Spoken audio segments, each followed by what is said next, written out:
Kad pravietis Nātāns nāca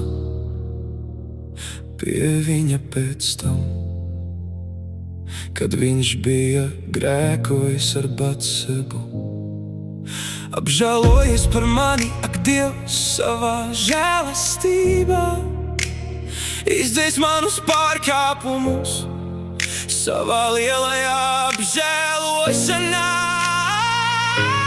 Mazgā mani pavisam tīru no manas noziedzības un šķīstī mani no maniem grēkiem. Tiešām es atzīstu savus pārkāpumus, un mani grēki ir vienmēr manu acu priekšā.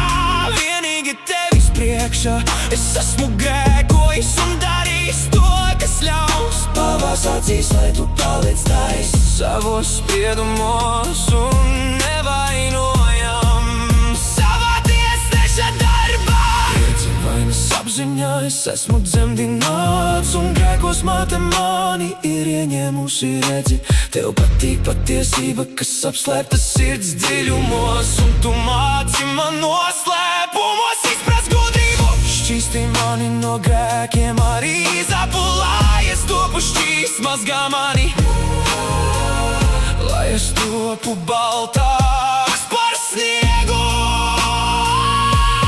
Liec man atkal baudīt prieku un labsajūtu, lai liksmojas kauli, kurus tu esi man salauzījis. Apslēp savu vaigu manu grēku priekšā un izdzēs visus manus noziegumus. Radi mani, ak, Dievs, šķīstu sirdi un atjauno mani pastāvīgu garu. Neraidi mani prom no sava vaiga un neatņem no manis savu svēto garu.